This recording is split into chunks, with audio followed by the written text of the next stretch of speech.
जुर्म की दुनिया क्राइम स्टोरी वाकई अजीब है। कई बार जो दिखता है असल में वो होता नहीं, और कई बार जो होता है असल में दिखता नहीं। ये कत्ल की कहानी भी कुछ वैसी ही है। जिस शख्स की मौत होती है, मौके से उसकी लाश भी मिलती है और सुसाइड नोट भी मिलता है। वहाँ से मौत के सबूत भी मिलते हैं और मौत की वजह भी। इन सभी को देखकर पुलिस भी मान लेती है कि ये आत्महत्या का ही केस है। लेकिन जब पोस्टमार्टम रिपोर्ट पुलिस के हाथ आती है तो पूरी घटना ही बदल जाती है। अब पुलिस फिर से तफ्तीश शुरू करती है। फिर जो कहानी सामने आती है तो उसे जानकर पुलिस भी दंग हो जाती है। आज क्राइम की कहानी में मध्य प्रदेश के एक बेहद ही सस्पेंस थ्रिलर मर्डर मिस्ट्री की सच्ची कहानी। मध्य प्रदेश की राजधानी भोपाल का सेंट्रल जेल। साल 2019। तारीख 29 जून। इस दिन परोल पर जेल से निकले कैदी को लौटना था। 14 दिन की परोल पर जाने के बाद जेल प्रशासन को भी उसके लौटने का इंतजार था। तभी जेल प्रशासन को लोकल पुलिस से एक सूचना मिलती है। सूचना थी कि उस कैदी की मौत हो गई है। हत्या के केस में उम्र कैद की सजा मिलने और जेल की जिंदगी से परेशान होकर उसने घर में ही आत्मदाह कर लिया।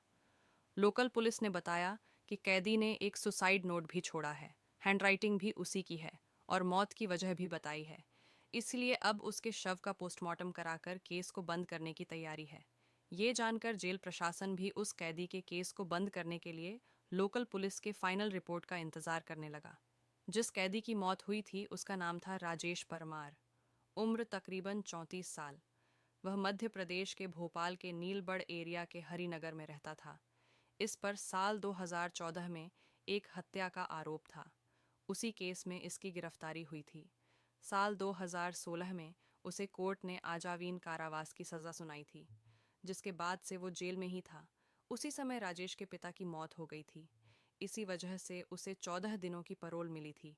इसलिए 15 जून को वो परोल पर बाहर आया था। 29 जून को उसकी परोल ख़त्म होने वाली थी। इस वजह से उसे हर हाल में 29 जून को जेल में लौटना था। लेकिन 29 जून की सुबह ही उसके घर से आग की लपटें निकलने लगी थीं, जिसे देख आसपास के लोगों ने पुलिस को सूचना दी। फायर ब्रिगेड की गाड़ियां और लोकल पुलिस मौके पर पहुंची। आग बुझाने पर देखा गया तो एक युवक बुरी तरह से जल चुका था। चेहरा और शरीर भी पूरी तरह से जला हुआ था। देखकर ही वो मरा हुआ लग रहा था। फिर भी पुलिस ने आखिरी उम्मीद में उसे तुरंत अस्पताल में भर्ती कराया, जहां डॉक्टरों ने मृत करार दिया। सुसाइड नोट से मौत की वजह का पता चला। Suspense murder mystery. अब पुलिस ने घर की तलाशी ली तो एक सुसाइड नोट भी मिला, जिसमें लिखा था कि पिता की मौत होने से वो दुखी था। अब परिवार में कोई उसे परोल भी नहीं